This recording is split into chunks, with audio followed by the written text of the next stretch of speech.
우리는 왜 기독교인이 정치 얘기해, 기독교인이 사상 얘기해, 이념 얘기해 이러잖아요.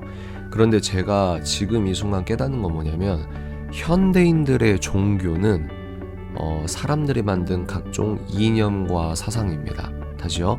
현대인들의 종교는 사상과 이념입니다.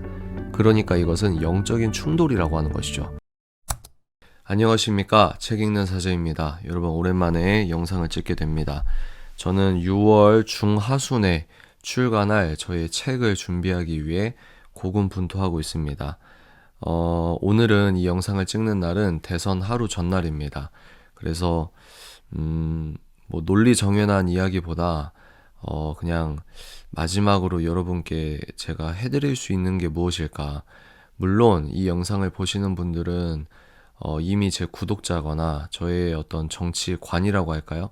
이걸 아시는 분들이고 동감하실 분들이 대부분이겠지만 혹시나 1000명 중에 1명, 2명이라도 이 영상을 보고 마음을 바꾸실 분들이 계실까 해서 덤덤하게 제가 예전에 많이 말을 했지만 그래도 다시 한번 말씀을 드리는 바입니다. 저는 2012년에 문재인에게 투표를 했던 사람입니다. 그리고 이제 대학을 졸업하고 나서 교수의 영향으로 이제 소위 말해 좌파가 되었죠. 낙곰수 방송이 흥하게 됐을 때부터 이제 제가 정치에 관심을 그 통로를 통하여 갖게 됩니다. 자라온 환경이 정치관을 제대로 학습하고 배우고 성경에 의거한 국가관 이런 것들을 배운 환경은 아니었어가지고 자연스럽게 제가 그런 방송 위주로 그리고 그런 작가들 책 위주로 세상을 바라봤던 것 같습니다. 지금 돌아보면 저는 소위 말해 전형적인 기독교인이었습니다. 한국 기독교인이었다. 그러면 전형적인 한국 기독교인은 뭐냐? 정치와 생활이, 정치와 신앙이 분리됐던 채로 살아갔던 사람이었던 것 같습니다. 그때 당시에 낙곰수 방송을 많이 듣고 또 정말 이명박은 천하의 죽일놈이었는 줄 알았고 대한민국이 어떻게 생겼는지에 대해서도 자세히 몰랐고 잘못 알았고 소위 말해 좌파에서 지금 세뇌시키고 있는 대한민국 국가관을 제가 흡수를 했던 것이죠. 그런데 소름 돋는 사실이 무엇이냐면 지금 돌아보면 그때 당시에 저는 예수님을 너무 사랑했던 청년이었다는 겁니다. 제가 인격적인 하나님을 만나고 나서 제 인생이 완전히 바뀌었습니다.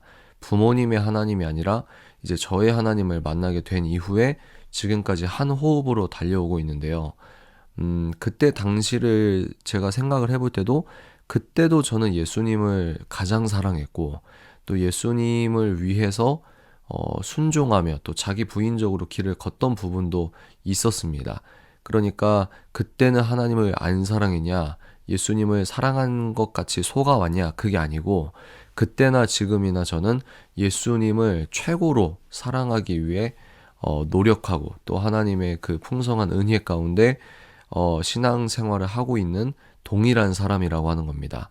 지금 이 말씀을 왜 드리냐면 이 저의 어떤 체득적인 경험이 제가 지금에 와서 좀 가끔은 감정적으로나 저 스스로도 마치 열심 당원처럼 좀 쏠리고 있을 때 그때의 저를 생각했을 때 제가 균형추를 다시 잡는다는 겁니다. 이 이야기는 제가 후반부에 정리해서 말씀을 드릴 거고요. 그렇게 제가 소위 말해 좌파 방송에 낙곰수뿐만 아니라 그때 이제 팟캐스트 플랫폼이 팟빵이라고 이런 것들이 생기고 또 낙곰수 이후에 김어준이 유튜브 매체로 넘어와서 지금의 이제 다스베이다, 지금 이름은 뭔지 모르겠는데 다스베이다, 김어준의 파파이스 이런 것들, 지금 유시민이 김문수 후보 아내분 설난영 여사를 신랄하게 인격 모독을 한 그 플랫폼이 그때도 있었습니다. 그렇게 쭉 이어져 있는 거거든요. 다시 돌아오자면 정치에 대해서 해박하거나 정치에 엄청난 관심을 갖거나 이런 건 아닌데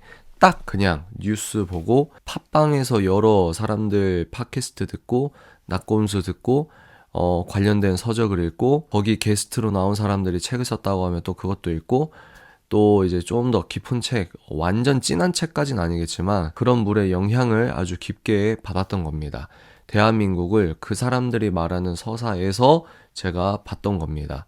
그래서 2012년에 문재인에게 투표를 하고 문재인이 그때 떨어졌습니다. 박근혜 대통령께서 대통령에 당선이 되시고, 그래서 이제 그 사람들이 슬퍼했던 그 바로 서사로 제가 대한민국을 계속해서 보게 된 것이죠. 너무나 다행스럽게 그 다음 대선부터는 제 투표 성향이 바뀌게 됐긴 했지만, 여하간 2012년 이후에도 제가 그런 어떤 사상에 경도되어 왔다라고 하는 것들을 여러분께 말씀을 드립니다. 그러면 어떻게 너가 지금 스탠스가 되었냐? 저를 싫어하는 사람이나 아니면 지금 대한민국의 이제 주류를 잡고 있는 사람에게 저의 포지션은 극우라는 딱지에서 더 나아가서 개독 극우라고 하는 딱지의 포지션을 제가 만약에 담당을 하고 있다면, 저는 개인적으로 그렇게 생각을 안 하지만 일단 그렇게 됐다면 어떻게 저의 정치관이 이렇게 극적으로 바뀌게 되었는가 라는 것을 궁금해하시는 분들이 있을 수 있겠다는 생각입니다. 먼저 짧게 말씀드리면 제 신앙관이 예수님을 우선시하려고 하는 어떤 신본주의적인 어떤 신앙을 견지하려다 보니까 자연스럽게 때가 되어서 옮겨져 왔다, 또는 자연스럽게 때가 되어서 하나님의 은혜로 제자리를 찾았다라고 할 수 있겠습니다. 그래서 요한복음을 보시면 성령께서 우리를 진리 가운데로 이끄신다라는 구절이 있거든요. 그것처럼 그때도 예수님을 사랑하고 지금도 예수님을 사랑하지만 지금 돌아보면 그때는 신앙과 정치관이 이분법적으로 나눠져서 이게 철저히 구분됐던, 분리됐던 삶을 살았던 것이죠. 이것을 나중에는 결함 있는 기독교 세계관을 견지했다라고 제가 표현을 하는 부분인 겁니다. 그래서 하나님의 전적인 은혜로 칼빈주의나 아니면 기독교 세계관이나 이 여러 책들을 보면서, 사실은 그 전에도 책을 열심히 읽었지만 출판계 역시 95% 이상 좌경화가 되었기 때문에 내가 건강한 출판사, 내가 건강한 작가의 책을 의도적으로 찝어서 읽지 않는 이상은 그런 독서 생활을 하면 할수록 자연스럽게 작용화가 될 수밖에 없는 부분입니다. 그리고 세계관을 공부하고 나서 지금 돌아보면은 하나님이 있다는 전제로 시작하는 작가가 거의 없습니다. 하물며 기독교인이라고 하는 사람들, 교회를 다니는 작가들도, 교회를 다니는 전문가들도 본인의 책에서는 소위 전문 지식이라고 하면서 하나님을 잘라버리는 자연주의 토대 위에 자기의 사상과 생각을 이야기하기 때문에 정량적으로 정답이 떨어지는 어떤 자연법칙을 다루는 책이 아니고서야 인문사회 분야의 책을 다루는 책을 우리가 열심히 읽다 보면은 나도 모르게 자연주의적으로, 그러니까 눈에 안 보이는 하나님도 없어, 하나님의 초자연적인 영적 법칙도 없어, 물질이 다야 눈에 보이는 것밖에 없어 라고 하는 자연주의 세계관으로 이 세상을 볼 수밖에 없다. 그것의 일환으로 뉴스를 보고 내가 정치를 보는 것과 내가 하나님을 사랑하는 게 별개로 되는 것, 이게 인과적으로, 유기적으로 이게 한 세트라고 하는 겁니다. 한 세트. 지금 세상은 평일 사회에서, 그러니까 내가 직장이나 가정이나 학교 생활에서 하나님을 전적으로 왕이라고, 하나님의 주권을 인정한다고 얘기할 수 없는 사회 분위기이기 때문에 이 사회 풍토에 이상한 점을 느끼지 못하시는 분들은, 즉 내가 대학교 강의실이나 내 논문이나 내가 넌크리스천들과 대화할 때나 언제나 하나님이 창조주라고 하는 것, 예수님이 내 삶의 주인이라고 하는 것을 당당하게 또는 자연스럽게 말을 할 수 없는 그 어떤 일종의 사회적인 세뇌라고 할까요? 사회적인 압박, 또는 내가 기독교적인 걸 이런 식으로까지 얘기하는 건 매너가 없는 거야, 지성적이지 않는 거야, 사회생활을 잘 못하는 거야 라고 생각을 하시는 분들은 이제 자연스럽게 내가 그것을 분리해서 바라보게 되는 것이다 라고 하는 겁니다. 그래서 어떻게 하면 하나님을 내가 더 사랑할 수 있을까? 어떻게 하면 하나님께 칭찬받을 수 있을까? 이런 갈망이 저는 굉장히 강한 편에 속한다고 생각합니다. 그 강한 갈망으로 자연스럽게 귀결되는 것은 온전한 기독교 세계관이었다, 이렇게 말할 수 있을 것 같습니다. 그러니까 평일 사회에도 예수 그리스도의 왕권, 예수 그리스도의 신권을 회복하려고 노력을 하다 보면은 자연스럽게 부딪히는 접점이 있다는 겁니다. 거기서 대표적인 게 이제 차별금지법이었죠. 그러니까 당시에는 이제 작용화됐던 전제로 저 민주당 국회의원은 훌륭한데 저 사람도 교회 다닌다고 하는데 왜 차별금지법을 지지하지? 왜 차별금지법을 제정하려고 하지? 라고 하는 그 현실과 이념의 간극이 있거든요. 그 지점에서 하나님께서 조금씩 조금씩 진리적인 어떤 세계관을 열어주셨다는 겁니다. 그래서 여러분들이 생각하셔야 될 건 뭐냐면 우리는 야, 왜 기독교인이 정치 얘기해, 기독교인이 사상 얘기해, 이념 얘기해 이러잖아요. 그런데 제가 지금 이 순간 깨닫는 건 뭐냐면 현대인들의 종교는 사람들이 만든 각종 이념과 사상입니다. 다시요. 현대인들의 종교는 사상과 이념입니다. 그러니까 이것은 영적인 충돌이라고 하는 것이죠. 물론 아주 모든 정치 사안이 영적인 충돌이다 이렇게 볼 수는 없습니다. 왜냐면요, 예를 들어 은행의 이자율을 5% 한다, 10% 한다, 10% 하는 게 하나님의 뜻이야 이런 게 아니잖아요. 그러니까 미시적인 어떤 정책적인 부분이나 정책을 구현하려고 하는 방법론에 대해서는 좌우가 있을 수 있어요. 온건파가 있을 수 있고 강경파도 있을 수 있고요. 그런데 영적인 질서를 건드는 핵심적인 정치 이념이 있다는 겁니다. 그 이념적 충돌을 바라봤을 때는 기독교인들이 명징하게 한 진영에 있을 수밖에 없는 것이고, 기독교인 입장에선 정치에 관심이 없었음에도 불구하고 사람들이 저희들에게 손가락질하는 부분이 있다는 거죠. 너 왜 그렇게 정치적이 됐어? 라고 했을 때 우리는 나는 하나님의 신권을 회복하려고 하는 건데, 나는 성경이 사실이라고 말한 것뿐인데, 남자와 여자가 한 남자와 한 여자가 결혼하는 게 성경에서 진리라고 해서 나는 그걸 지지하는 것인데 왜 내가 혐오주의자가 되지? 왜 내가 극우가 되는 거지? 라고 하는 그 지점이 있다는 거죠. 그래서 제가 공부를 해보니까 이제야 알게 된 건 무엇이냐면, 좌파, 소위 말해 좌파의 시작은 반성경적 무신론부터 시작을 합니다. 하나님이 없다. 그리고 불평등과 이 정의롭지 못함의 모든 원인은 사회 체제에 있다.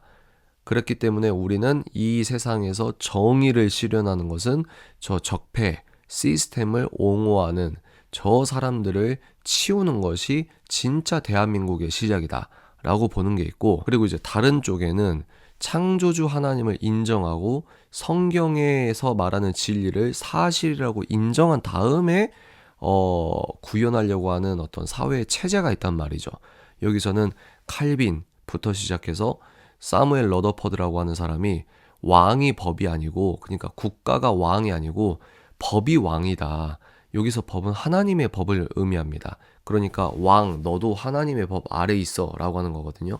여기에 영향을 받은 사람이 미국의 국부들 중에 독립선언서에 서명한 유일한 목사님 한 명이 있는데 존 위더스푼이라고 하는 사람입니다. 그러니까 성경을 신본주의적으로 지키려고 애쓰는 그런 역사적인 사다리가 있었다는 거죠. 그리고 우리는 인정하지 않을 분들이 많을 수 있지만 이승만이라는 하나님의 퍼즐 조각을 통해서 한국도 성경 위에 세워진 사회 시스템, 미국식 자유민주주의를 채택할 수 있는 은혜를 우리가 입었다고 보는 겁니다. 그래서 많은 한국 분들이 모르시는 건 무엇이냐면 이 사회 시스템의 설계 도면이 어떻게 돼 있는지를 모르고 있다는 겁니다. 그러니까 너무 신기하죠. 저 미국이란 나라는 대통령임에서 하나님이 나오고 그 사람들은 가시라고 표현하는 걸 한국 방송은 다 신이라고 번역을 해서 우리는 그냥 관용적인 어군가 보다 라고 하지만, 실제로 미국에서 우파, 소위 말해 우파, 트럼프와 이 내각, 그리고 트럼프를 지지하는 사람들, 정말 우리들이 이 성경에서 믿는 그 하나님을 자연스럽게 얘기하면서 정치 얘기를 하고 있는 거거든요. 그리고 또 백악관에서는 신실하게 하나님을 찬양하고 기도하고 예배 드리는 영상도 우리가 볼 수 있습니다. 그런데 바로 우리들은, 그 미국과 혈맹 관계에 있는 우리나라 사람들은 기독교와 이 사회 시스템이 유기적으로 연결돼 있고, 또 좀 과감하게 말하자면 인과관계로 연결되어 있다는 사실을 모르고 있다는 겁니다. 넌크리스천 분들은 그럴 수 있다 하지만 많은 기독교인 분들도 여기에 문외한이거나 아주 잘못된 관점을 갖고 있다는 겁니다. 그런데 그럴 만도 한 게, 한국은 군부 독재라고 하는 아주 첨예하게 갈리는, 또 좀 더 거슬러 올라와 보면 이 건국부터 자연주의적으로, 자연주의 아주 극좌식으로 해석을 하는 그 역사관이 있기 때문에 이것들이 갈리고, 또 독재시대라고, 군부 독재시대라고 했을 때 수많은 목사님들이 민주화 운동을 하시면서 여기에 체득적으로 선과 악을 구분해 놓는 나만의 대결 구도가 지금까지 이어졌기 때문에 이것이 되게 첨예한 부분인 건 알고 있습니다. 그러나 미국에서 선출직 공무원이 하나님의 성경 앞에 선서를 하고 시작하는 저 사회 시스템이 대한민국의 시스템과 동일한 시스템이라고 하는 겁니다.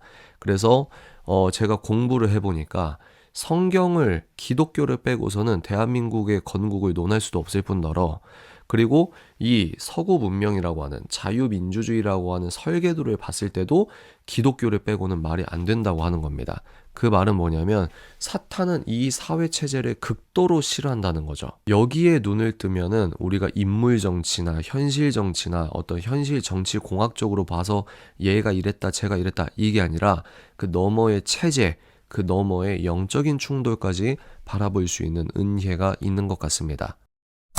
그래서 이 영적인 대결의 아주 표면적인 대표적인 예시가 결혼입니다. 특정 정치 세력은 결혼도 우리가 정의를 바꿔서 남남도 커플이고 여여도 커플이야 라고 성경을 위배하는 정책을 냅니다. 그리고 법안을 제정하려고 합니다. 왜 그럴까요? 원류가 수원지라고 하죠. 수원지가 첫 단추가 무신론으로 출발하기 때문입니다. 그런데 성경을 지지하는, 그러니까 꼭 교회 다니는 사람뿐만 아니라 성경에서 말하는 진리를 사실이라고, 이게 건강한 우리 인류의 전통이라고 생각하는 진영은 결혼이라 함은 한 남자와 한 여자가 하는 것이고 그것이 옳고 정상적이다 라고 가치 판단을 정직하게 내리는 거죠. 여기에서는 정반대로 얘기하는 거고요. 근데 이게 결혼뿐만 아니라 모든 것이 갈리게 됩니다. 모든 것이. 그래서 제가 너무 구체적인 이야기를 이 짧은 영상에 다 담을 수는 없고, 제가 이렇게 공부를 하면 할수록 이제 표면적인 어떤 치고받고 그 너머에 기류를 봤다는 거죠. 아, 이걸 얘기했던 거구나. 아, 이 기류에 종속되어 있기 때문에 저 극좌 진영에서는 교회 안수집사 출신 국회의원, 또 교회를 다니는 사람들이라 할지라도 이 사실에 눈에 비늘 같은 것이 아직 벗겨지지 않아서 이런 것들을 못 보시거나 신앙과 생활이 뜯어진 채로 과거의 저처럼 그렇게 이 대한민국을 읽는 분들은 이게 이제 안 보이게 되는 겁니다. 하나님을 사랑한다고 고백하시는 것도 전적으로 또는 부분적으로 옳으나 동시에 결함 있는 기독교 세계관을 견지해서 하나님 나라 확장에 저해되는 진영에서 하나님 나라 창조 질서를 무너뜨리는 진영에서 자기가 벽돌 하나를 올려놓는 형국이라는 겁니다. 제가 그랬다는 거죠. 그래서 지금은 제가 이제 10년도 넘었죠. 지금 돌아보면 과거의 저를 이해는 하지만 지금 때로는 제가 정치 얘기한 지 6년이 넘었거든요. 유튜브를 통해서. 그럼에도 아직까지 제가 예전에 빠져있던 그런 우물 안 세계관이라고 할까요? 이런 것을 견지하면서 신앙과 생활이 떨어진 것을 이제 자각하지 못하고 인정하지 못하고 하나님 나라를 이제 저해하는, 대한민국의 창조 질서가 파괴하는 진영에 이제 벽돌을 올려두는 분들을 보면은 감정적으로 화가 날 때도 있고 아예 상종을 안 하고 싶은 마음이 아주 강합니다. 그런데 그럼에도 제가 아까 서론에서 말씀드렸듯이 과거에 제가 그랬기 때문에 저는 그분들을 끝까지 기다리고 설득할 수밖에 없는 것이죠. 이걸 종교적인 언어로 설명하자면 빚진 자가 된 겁니다. 일종의. 저도 하나님의 전적인 은혜로 눈을 떴기 때문에, 그래서 저는 이런 길을 걸어왔기 때문에 소위 말해 제가 뭐 극우다, 개독이다, 뭐 내란 세력이다, 내란 동조 세력이다 이런 말을 들어도 그냥 무덤덤한 겁니다. 왜? 저 사람들이 어떤 관점에서 어떤 서사에서 저런 이야기를 하는지 제가 체득적으로 알고 있기 때문입니다. 뭐 다 안다고 할 수는 없겠지만 제가 저랬다는 거죠. 여러분 정리하겠습니다. 내일은 대한민국의 미래가 국운이 달려있는 대선 투표가 있는 날입니다. 이 영상을 보시는 분들은 이미 저와 같은 마음을 견지하는 분들이 대다수겠지만 한 분, 두 분이라도 아직까지 이 영상을 보고 계시면 생각을 달리 해주셨으면 좋겠습니다. 제가 진짜 미친 게 아니고서야 제가 저렇게 하는 그 이유가 있지 않을까? 라고 하는 거죠. 쟤가 극우긴 한데, 쟤가 내란 동조 세력이긴 한데, 근데 쟤가 예수님 사랑하는 열심은 좀 그래도 진정성이 있어 보인단 말이야? 쟤가 뭐가 있는 건가? 라고 하는 그 건강한 호기심에 하나님께서 역사하시기를 간절히 바라는 바입니다. 우리 대한민국 사람들은 이 체제를 거의 공짜로, 이 체제는 서유럽, 북유럽, 동유럽에서 피해 투쟁으로 만들어진 어떤 미국의 사회 시스템이라고 하면 우리는 그만한 갈등과 전쟁 없이 이것을 누리고 있기 때문에 자유민주주의만이 줄 수 있는 예배자의 자유, 그리고 예배자들이 마음껏 살아갈 수 있는 이 건강한 자유를 디폴트로 너무 당연하게 생각할 수 있겠습니다만, 우리나라가 만들어진 지는 고작 77년밖에 안 됐습니다. 그래서 우리가 이 소중한 자유를 지키지 않으면 한 세대만이라도 이 자유민주주의에서 주는, 자유민주주의만이 줄 수 있는 여러 혜택들은, 복지들은, 정치적인 서비스들은 우리가 누릴 수 없게 됩니다. 이 펀주의가 무엇이냐면, 우리나라는 사람이 통치하는 인치가 아니라 우리는 법이 통치하는 법치주의 사회 시스템입니다. 그래서 우리나라에서 가장 중요한 건 특정 정치인이 아니라 특정 문건이라고 하는 겁니다. 그 문건이 대한민국 헌법이고, 그래서 민주당 당대표든 국힘 당대표든 대통령이든 총리든 사법부의 어떤 재판관이든 다 그 헌법이라는 문건 아래에 있다는 겁니다. 지금은 법 실증주의로 인하여서 하나님의 법과 우리나라 헌법과 실정법이 뜯어진 것처럼 그런 흐름으로 가속화되고 있지만, 아직은 그럼에도 대한민국 헌법은 아주 많은 의미에서 성경에서 이야기하는 진실과 사실에 열려있는 사회 시스템입니다. 그래서 우리가 이 시스템을 지키자고 하는 것이죠. 문재인 정권의 신복이라고 할 수 있는 이낙연 전 총리께서 김문수 후보를 지지했다는 것은 자유민주주의의 체제가 무너질 수 있다는 위기의식을 갖고 있다. 저는 그렇게 보는 겁니다. 그러니까 이 자유민주주의라는 체제 안에서의 기질적인 왼쪽과 오른쪽은 건강한 겁니다. 그런데 우리나라 국민들이 많이 모르시는 거는 이 자유민주주의라는 체제를 무너뜨리려고 하는 극좌 세력과 이 자유민주주의 체제 안에서 용인할 수 있는 왼쪽을 구분을 하지 못하는 것이고, 저는 이 극좌 세력이 한국을 근본적으로 전복시키고 있다라고 보는 겁니다. 혹자는 이렇게 말씀하시기도 합니다.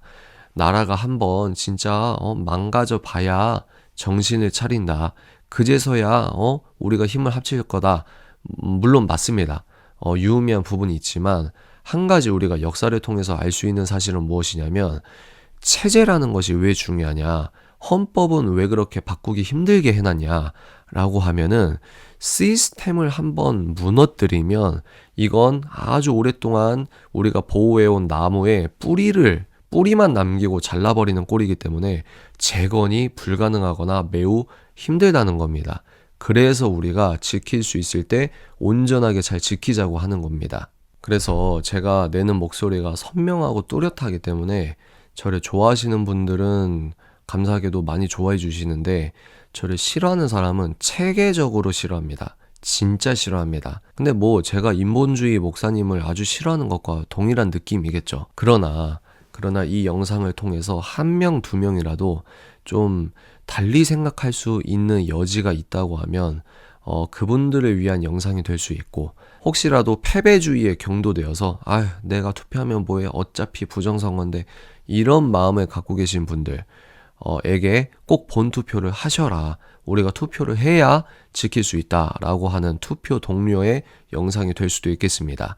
또 아예 투표할 생각이 없었거나 지난 대선이나 지지난 대선 총선이나 원래 자기는 투표 같은 거 안 해 라고 생각하는 분들도 이 영상을 통해서 내 투표권이 하나님 나라 확장 또는 하나님 나라 저해, 창조질서 보존, 창조질서 파괴, 이것에 아주 중차대한 하나의 어떤 신앙적 행위가 될 수 있구나 라고 생각하셔서 귀찮으시더라도 본인께서 꼭 투표장에 나가서 투표를 하시고, 더 나아가서 주변 분들에게도 꼭 투표장에 가서 투표하시라고 그런 말씀을 여러 군데에서 공유해 주시고 전해 주셨으면 좋겠습니다. 이제 이 영상을 찍는 내일 6시 정도면 출구조사 결과가 나올 거고, 새벽 3시, 4시 정도면 결과가 나오게 될 겁니다. 어떤 의미에서건 우린 이제 다른 대한민국에서 살게 되는 겁니다. 우리가 할 수 있는 한 최선은 다하되 그 결과는 하나님의 영역이고 하나님께서는 언제나 신실하신 분이기 때문에 제가 원하는 결과가 나오든 안 나오든 하나님은 언제나 오르시며 하나님은 언제나 선하십니다. 우리가 이 건강한 신앙적 밸런스를 잘 견지하고 균형을 갖춰서 최선을 다합시다. 그리고 하나님을 찬양합시다. 여러분, 다음 영상에서 찾아뵙겠습니다.